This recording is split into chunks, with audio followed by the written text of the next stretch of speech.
listen, 1 week from today, you will have the chance to make a decision that directly impacts your life, the life of your family, and the future of this country we love.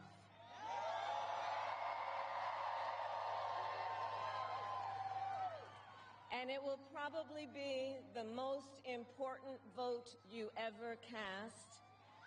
And this election is more than just a choice between two parties and two different candidates. It is a choice about whether we have a country rooted in freedom for every American or ruled by chaos and division.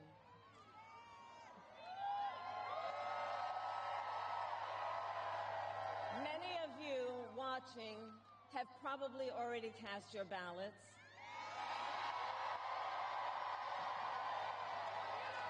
But I know many others are still considering who to vote for, or whether you'll vote at all. So tonight, I will speak to everyone about the choice and the stakes in this election. Look, we know who Donald Trump is. He is the person who stood at this very spot nearly 4 years ago and sent an armed mob to the United States Capitol to overturn the will of the people in a free and fair election. An election that he knew he lost. Americans died as a result of that attack. 140 law enforcement officers were injured because of that attack. And while Donald Trump sat in the White House watching as the violence unfolded on television, he was told by his staff that the mob wanted to kill his own vice president. And Donald Trump responded with 2 words: "So what?" America, that's who Donald Trump is. And that's who is asking you to give him another 4 years in the Oval Office.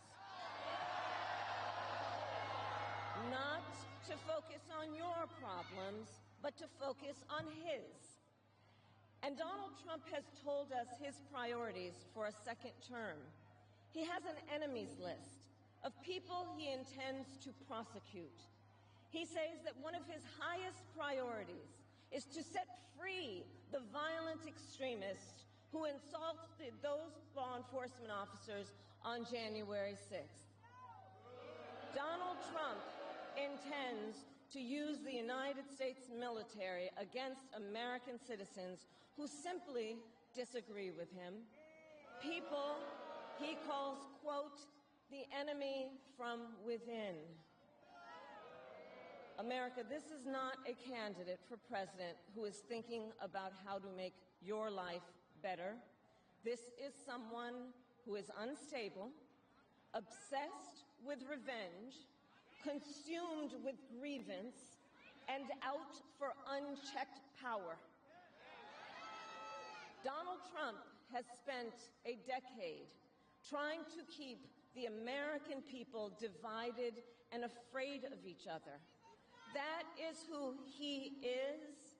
But America, I am here tonight to say that is not who we are.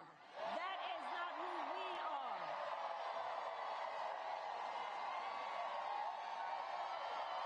That is not who we are. You see, what Donald Trump has never understood is that e pluribus unum, out of many, one, isn't just a phrase on a dollar bill. It is a living truth about the heart of our nation. Our democracy doesn't require us to agree on everything. In fact, we like good arguments from time to time. Just think of your own family, right? It's not the American way to not have disagreements. We don't shy away from robust debate. In fact, we like a good debate, don't we? We like a good debate. And the fact that someone disagrees with us does not make them the enemy within. They are family, neighbors, classmates, co-workers.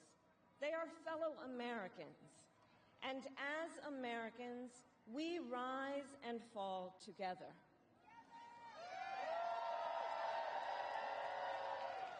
America, for too long, we have been consumed with too much division, chaos, and mutual distrust.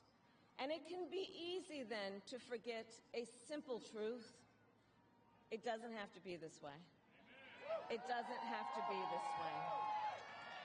It is time to stop pointing fingers. We have to stop pointing fingers and start locking arms.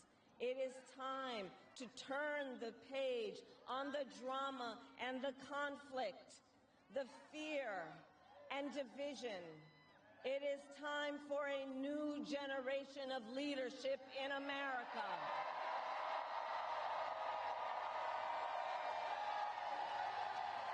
And I am ready to offer that leadership as the next President of the